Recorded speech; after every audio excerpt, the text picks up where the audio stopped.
Nobody announced it, no press conference, no breaking siren, there was just, suddenly, motion. Within hours of Iranian drones lighting up the Dubai skyline, 20,000 Americans were cut orders they didn't ask for, planes fueled, manifests filed, all they had to do was show up ready.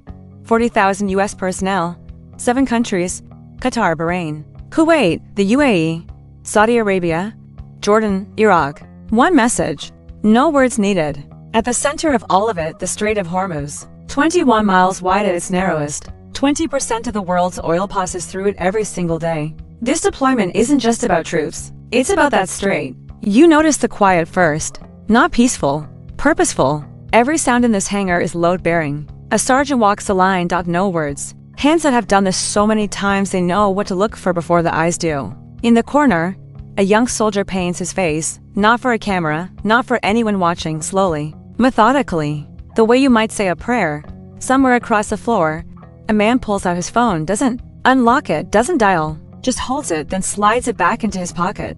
Whatever that moment was, it was private. And it was enough. The C-17s aren't here yet, so they sit, rows of them. Full kit, rifles across their laps, eyes pointed at nothing in particular. A few words here and there, but not the kind you remember. The kind you say because silence gets heavy when the room already knows what comes next. Waiting for a soldier is not rest. It is the last moment before the decision becomes permanent. Then the sound arrives before the aircraft does. A low, felt in the chest frequency rolling across the tarmac. Then 3 of them materialize out of the dark. C-17 Globemaster IIs, each one capable of hauling 170,000 pounds to any landmass on Earth, landing on runways that barely qualify as runways, turning around without a support crew.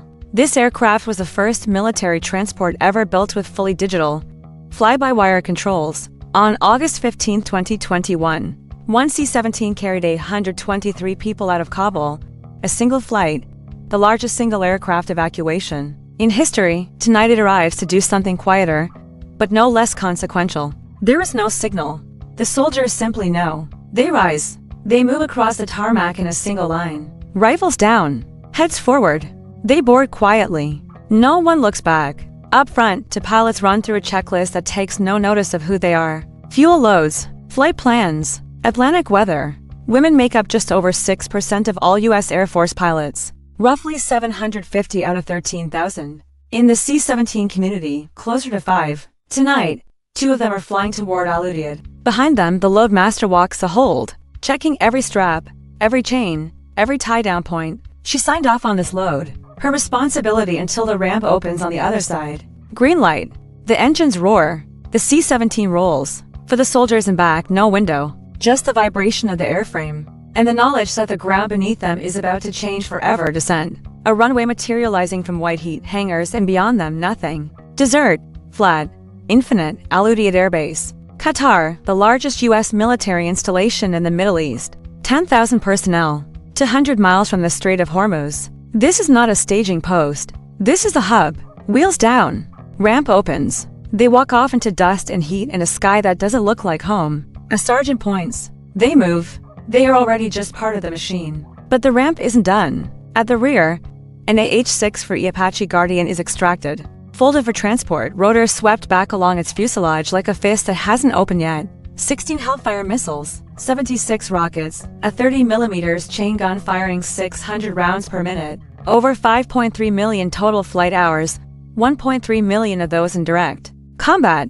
19 nations operated, none of them lended out. Above the rotor mast sits the longbow fire control radar.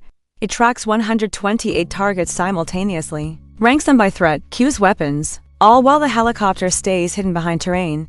It sees the battlefield without joining it. And then there's the helmet, the IHAT's integrated helmet and display sighting system. The 30mm cannon is physically slaved to the pilot's head. Wherever they look, the gun follows. Point your eyes at a target. 600 rounds per minute follow your gaze. The Apache rolls onto a foreign tarmac, blades still folded, landing gear settling into desert soil. Still, but not for long.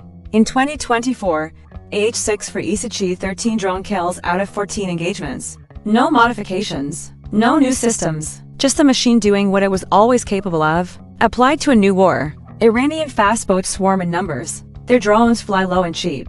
The Apache was built to kill Soviet tanks. It doesn't need to be redesigned for this fight. It just needs to show up. Within hours, these blades will spin. Within days, they'll be hunting. The C-17's ramp is already rising, engines cycling back up. Nothing here for this crew but a turnaround and a heading west. Back across the Atlantic, back to load up again, more troops, more Apaches, more of everything. This operation demands. The aircraft that made all of this possible is already gone. No segment.